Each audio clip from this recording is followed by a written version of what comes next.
Well, hey folks, I'm back. And today I have something pretty straightforward. A miniature cannon that shoots Nerf darts. Perfect for putting on your desk and annoying everyone around you. Aside from a spring and some elastics, the whole thing is 3D printed, and it's modeled after the 12-pounder cannons on the HMS Victory's upper decks. It's about 1/8 scale, I guess? You can grab the files for this in the video description. It is a much easier print than some of my other projects. It's all sort of snap fit. In fact, it's actually a simplified version of this guy, which you may remember from earlier. However, instead of a week's worth of incredibly difficult printing, this guy can probably be pumped out in under 48 hours on a typical 3D printer. And it has no supports or any other exotic geometry. It all just kind of comes out as is. Pretty easy. That said, before we jump into the assembly guide for this little guy, in the event that you did want this to be extremely time-consuming and difficult project, I've got you covered.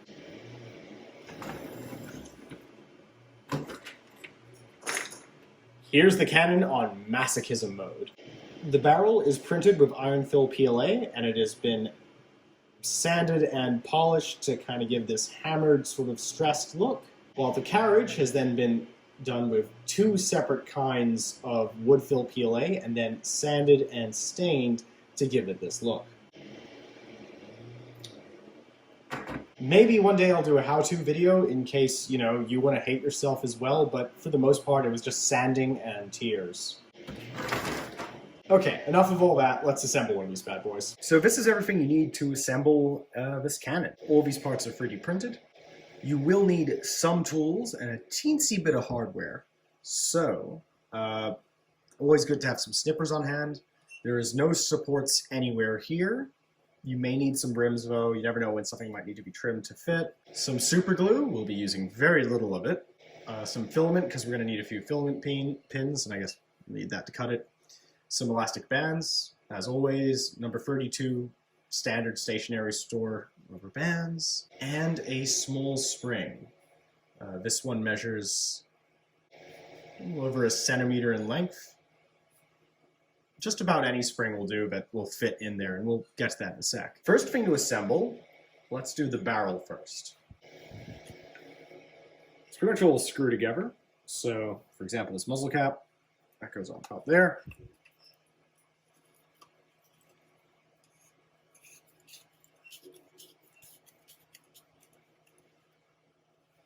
Probably one of the few places where we really need that glue is going to be getting in the trunnion pins.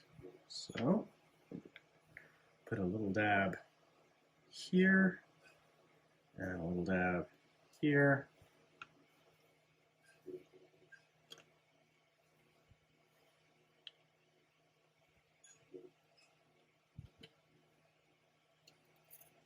Right, leave that for a minute. Now we need to do our plunger and rail assembly. First up, let's put you guys together. So take the rail head and the two different rails. Take our filament pin, get that through there.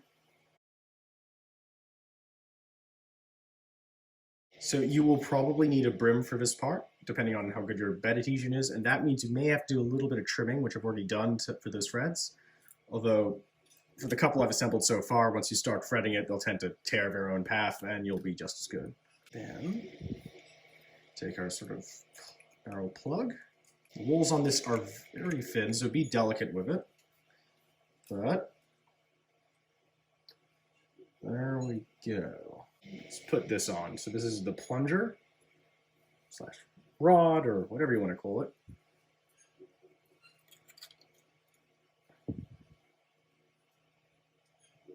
So once it's inside, thread your elastic bands through. Now, I like to use 2 for this because this is a really long pull. And although you can fit 4, it's probably a bit too much oomph for day-to-day use, at least in my humble opinion.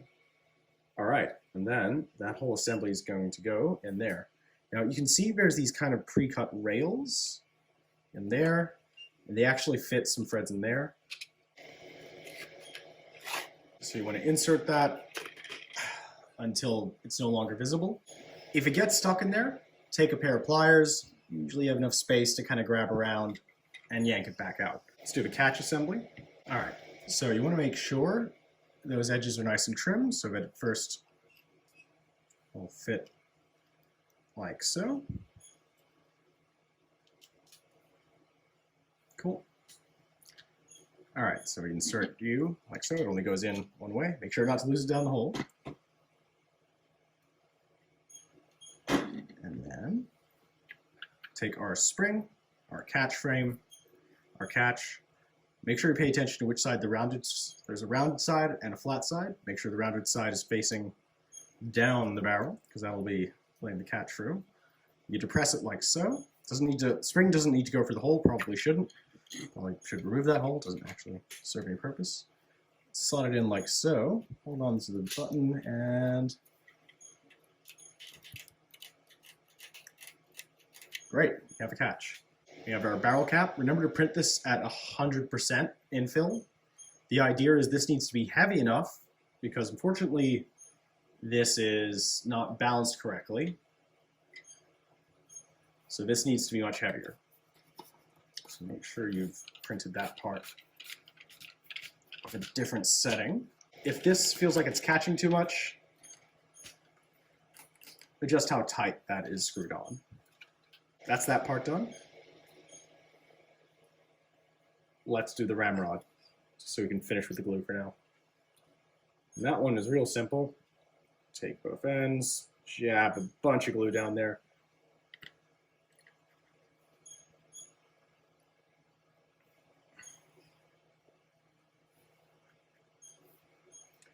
I don't believe there's a difference between either side. Just thread it in there. I put way too much glue and it just bubbled all over my hand. Don't do that. All right, to test this is all working correctly before we continue, let's do a quick check. So take our ramrod, we have our barrel.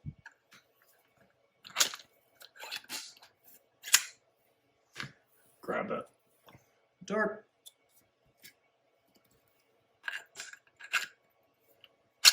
Probably good to actually ram that down.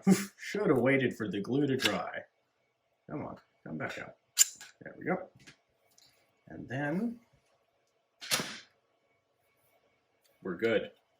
All right, that part's done. Let's do the carriage. This is the wrong way around. That should be like so. So, smooth side facing out. Let's take one of these pins. So on this side, round side, facing up. That should just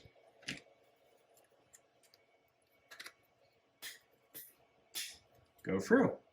Beautiful. Then we take this rod, this rod with the prongs on both sides, and insert that.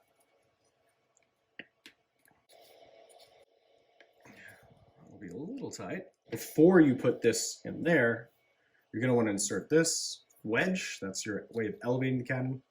Now, this will be a tight fit. You'll feel a little bump about there. If you force it, it'll go over, and then it'll stay nice and contained in its range of travel. So, see that little dovetail? This should just kind of, there you go. And now that sits nicely on there. Take your front axle tree, it should just sort of slot nicely there. Have our other sort of rod. Beautiful. Take this part, see the round side pointing down. So it's the front four, that goes through there. And now that's stuck. Can't really get it back out again, sorry.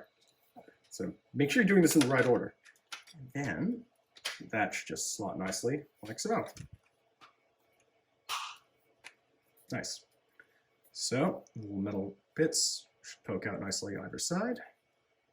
And once you're confident that you've gotten that part assembled, all those parts, we put in the remaining axle pins. So again, round side up at the back.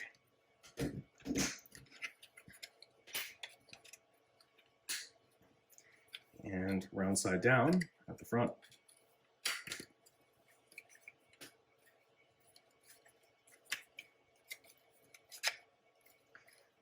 This is surprisingly strong.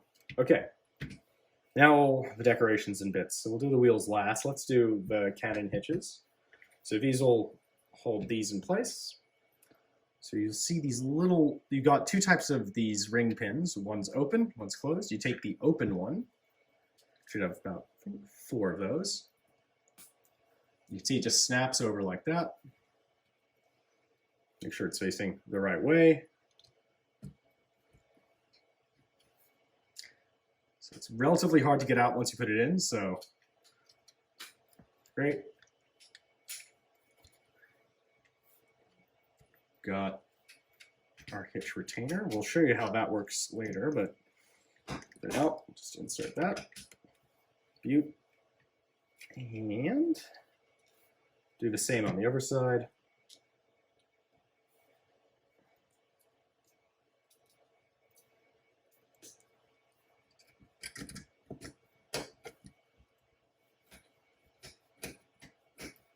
It's okay if it wobbles a little bit as it goes up, as long as it's pointing in the right direction by the end.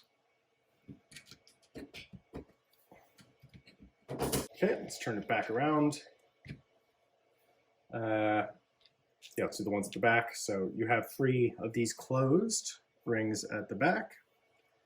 There you go, like 1. These are a little hard to get in than the other ones, but that's okay. 2. You see at the back, there's another one down here.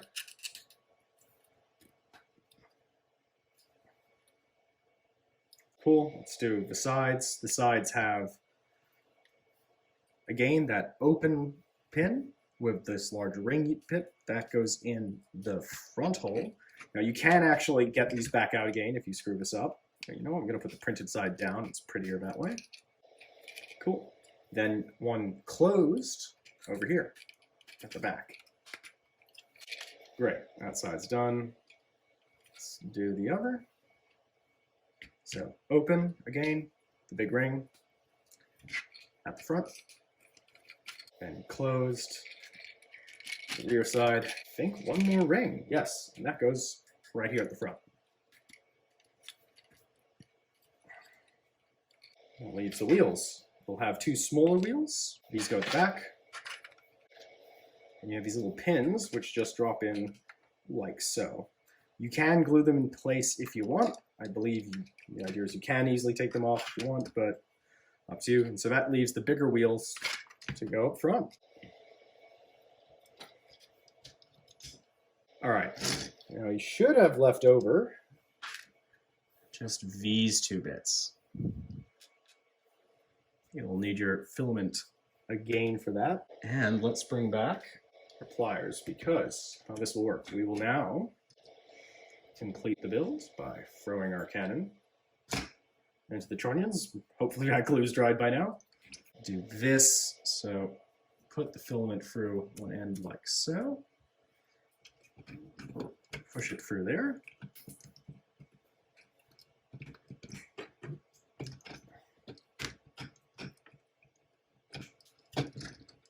And then you loop it back around.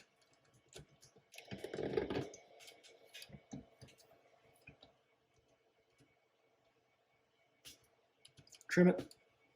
We'll do that for the other side. Needs to bend a fair bit to come back around.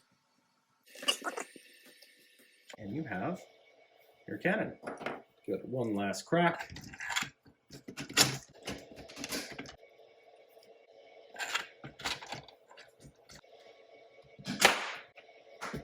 Voila. You may have noticed this stuff on the side over there before. This is the extra credit bit if you want to make some extra accessories. This is a 1/8 scale set of block and tackle intended for, I think, what is like 4 3mm cord. I think this is just macrame cord I found somewhere. You can never decide if they're too tight or not tight enough. Again, you're just gonna have to figure that part out, and that's partially why the glue's there, to make it matter less. All right, and then as the other side, put a little bit of glue on there. Thread a pin through the center. Remember, you don't need any glue in the center. That part needs to rotate freely for this to just cut that off. Don't be like me. In fact, we can cut all free off at this point. The glue's probably already taken a little bit of hold. Now that's down. No, don't put the center one in first. Do the sides. Assuming they want to cooperate. Yep. So remember, make sure the sheave, the little rotating thing, is inside there before you pin it like so. Make sure it's nice and centered. Okay, that looks correct.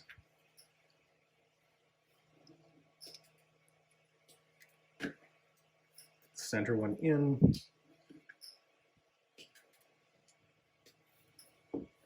Okay, that's one.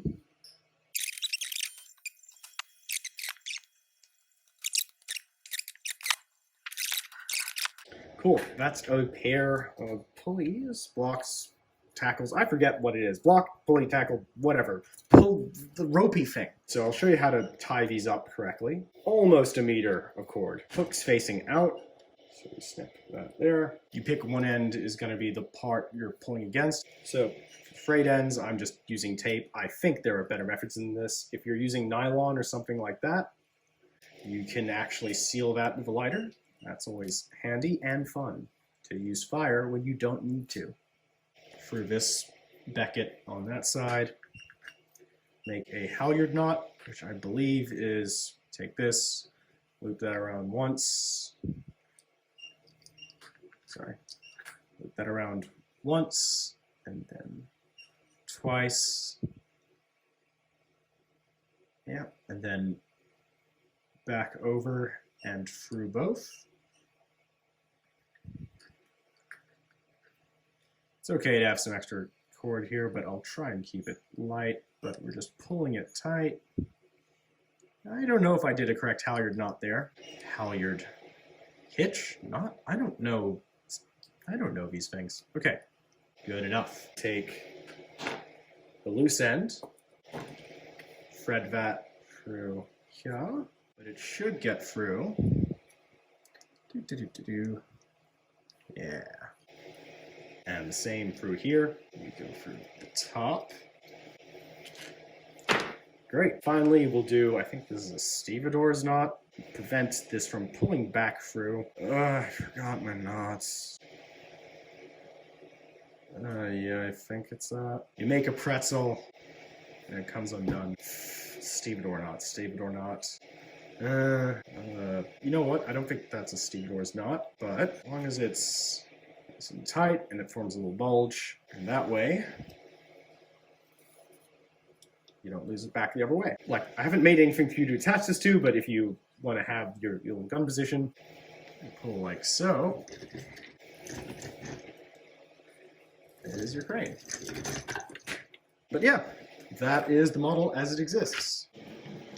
And that's pretty much it. You know, like, subscribe, files, video description, Nerf, whatever.